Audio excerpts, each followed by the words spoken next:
21 तक, और कि आपको वहाँ दबा के और वो वहाँ पे करें शुरू। ये कागज मेरे सिक्योरिटी कर दी है।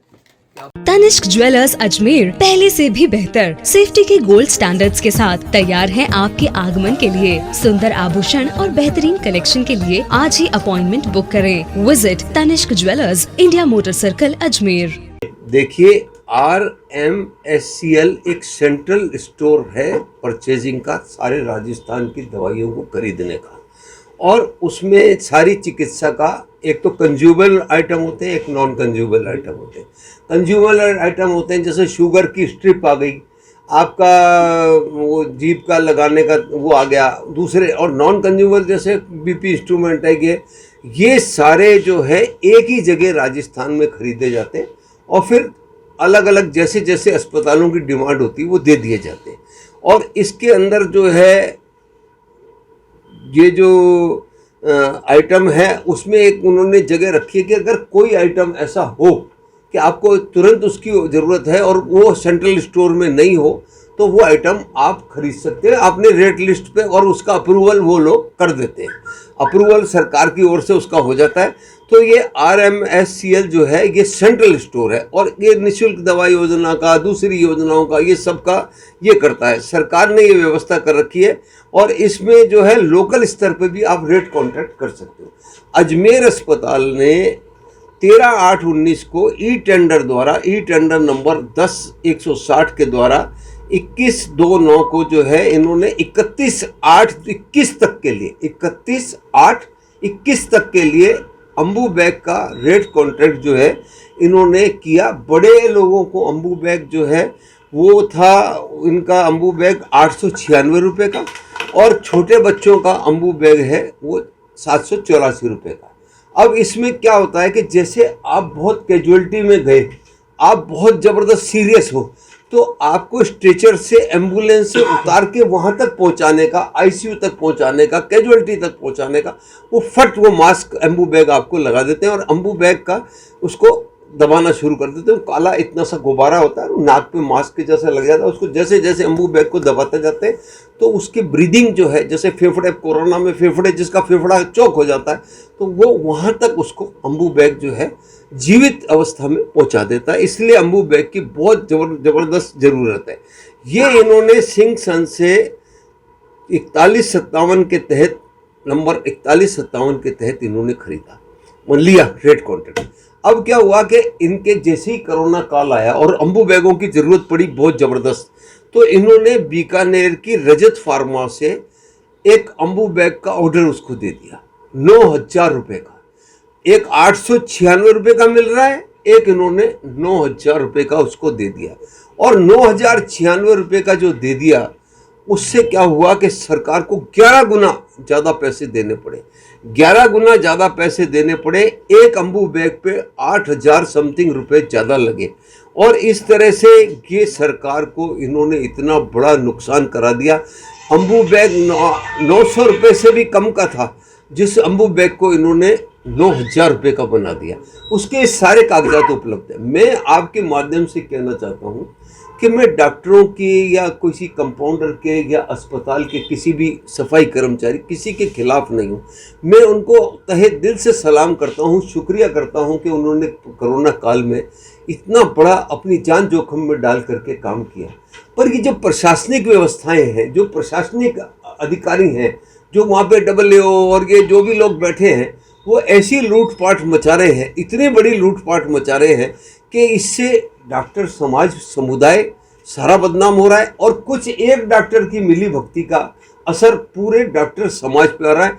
जनता के मन में ये है कि सरकार हमें निःशुल्क दवाई योजना, आज आप देखिए शुगर टेस्ट का जो शुगर नापने की जो स्ट्रिप आती है, बायोमीटर, उसका ग्लूकोमीटर तो हर वार्ड में, हर जगह, वो शुगर नापने की जो स्ट्रिप है भाई साहब, वो 7 रुपये और 30 पैसे की, और वो 25 रुपये की मिलती है। जो ये निःशुल्क योजना में आती है वो 7 रुपये 30 पैसे की, और जिनके पास जो है वो 25 रुपये की है।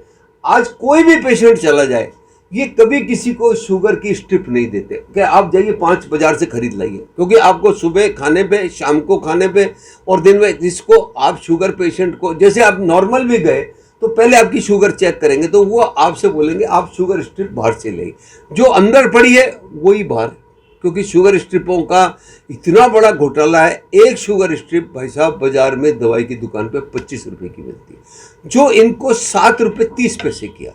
अब ये इतने बड़े बड़े मतलब घोटाले, जैसे सिरिंज है, ये कंज्यूमर आइटम है कि भाई आपने एक सिरिंज कंज्यूम लगाई, एक तोड़ी फेंक दी, तो ये कंज्यूमर आइटम में आपको खुद ही कहेंगे आप एक सिरिंज ले आइए, आप ये कर लाइए। इस कोरोना काल में इन्होंने इनका कोरोना से तो लड़ने का कोई मुझे उद्देश्य लगा नहीं, इनका उद्देश्य ये रहा कि बजट को ख़त्म कैसे करें। आपको अप्रैल का ध्यान होगा, मैं आपका पूर्व ध्यान कराता हूँ। अस्पताल के माध्यम से जब शेल्टर होम बने थे, जब दूसरे बने थे, तो पीटी किट फटे हुए गए थे। पीटी किट फटे हुए कपड़े पहन करके, वो पीटी किट जो थे वो फटे हुए पहन के, उसका बड़ा विरोध हुआ। फिर वो अहमदाबाद की फर्म को और फिर उन्होंने राजस्थान के जो थे वो वापस किए। उस पीटी किट में इतना बड़ा घोटाला। अभी मैं आपको कुछ दिन में पेस मेकर का दे रहा हूँ, मैं उस पर वर्क कर रहा हूँ। पेस मेकर का जब आएगा कि कैसे कैसे 8,000 के 80 हज़ार रुपये पेस मेकरों में इन्होंने खर्चे हैं। तो ये सारे घोटाले जो है ये कागजों के साथ हैं, और कागजों के साथ घोटाले करके इन्होंने जिस तरह से जनता को और सरकार को, फिर ये निःशुल्क दवा योजना का नाम क्या है सर? इसमें सारी बातें आ गई, लेकिन इसमें छोटे अधिकारी जो लोकल स्तर के हैं वो तो कुछ नहीं कर सकते, लेकिन इसमें तो नहीं लोकल स्तर ये सारा, ये देखिए श्रीमान, ये सारा जो परचेजिंग है RMSCL की, तो वो सेंट्रल स्टोर है, और यहाँ पे जो परचेजिंग करनी है वो यहाँ लोकल करनी थी। वो इनको बड़े लोग भी शामिल हैं क्या? जो हाँ है, हाँ जयपुर, मैंने इसमें 3 जो पहले उजागर किए हैं, इसमें सारे अजमेर के ही अधिकारी इसमें जो लोकल परचेजिंग है इसमें RMCL के अधिकारी नहीं है। इसमें आप देखेंगे कि अजमेर के ये देखिए आप, अजमेर के ये पेमेंट का ये नाम है? नहीं वो सुप्रिटेंडेंट और दूसरी नाम है, आप इसको अवलोकन करिए। ये मैंने ये कागज, आप अगर मेरी इस पे देखेंगे तो आप खुद पाएंगे इसको कि कितना बड़ा मतलब घोटाले का ये सुप्रिटेंडेंट, और इनके स्तर पे 12 लाख का जो पेमेंट हुआ है ये किस स्तर पे हुआ है? ये 12 लाख का पेमेंट जो आज की तारीख में, मैं आपके माध्यम से एक बात फिर हट के बात बताना चाह रहा हूँ। आज आप देखिए, अपन ने अमृत योजना को करा, अमृत योजना में ACB में केस चला गया। एक मिनट सुनना भैया, ACB में केस चला गया। आज ये अमृत योजना में 8 करोड़ रुपए का घोटाला माननीय DC महोदय की कमेटी ने साबित कर दिया। वो सबके आपके पास कागज है। आज ये क्या कह रहे हैं कि मंत्री से जाके डेविएशन का, कि पथरीली जमीन नहीं है, इसको कच्ची जमीन को खोद के, अगर ये पथरीली और कच्ची जमीन का खोद का डेविएशन कर लिया, मैं PIL लगाऊंगा, मैं भूख हड़ताल पे, आमरण अनशन पे बैठ जाऊंगा कि अगर ये मंत्री से आज भी मेरे नॉलेज में आया कि ये किस तरह से उसको डाइवर्ट कर रहे हैं, क्या डाइवेशन का कर दो। मैंने कल जिलाधीश महोदय और SP महोदय को पत्र दिया है कि अगर इन केसों की जांच उच्च स्तरीय नहीं हुई, ACB से नहीं हुई, तो मैंने उनको टाइम पत्र दिया है। पत्र के माध्यम से मैं अस्पताल के बाहर धरने पर बैठूंगा, क्योंकि वो अनुमति मुझे इसलिए लेनी पड़ रही है इनसे कि मैं बैठ सकता था।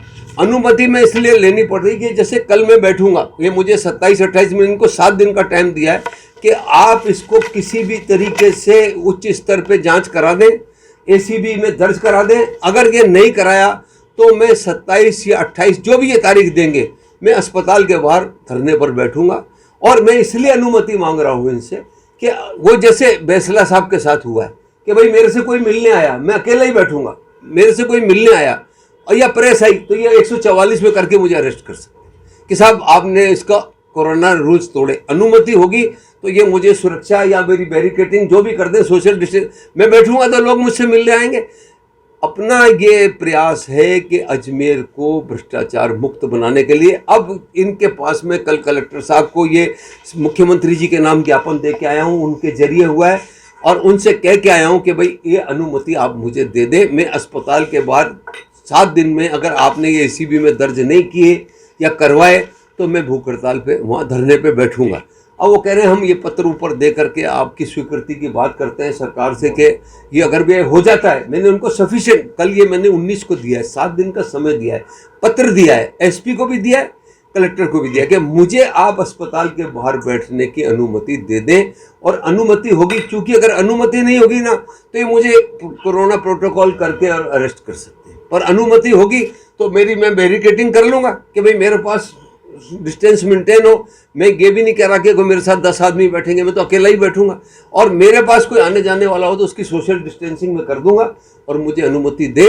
और इस बात की आपके जरिए कि आज आप लोग इतना सहयोग करते हो अजमेर का, और मैं हरदम ये कोशिश करता हूँ आप सबके सामने कि कोई बिना कागज के, बिना सबूत के आपको कोई भी बात नहीं बताऊँ।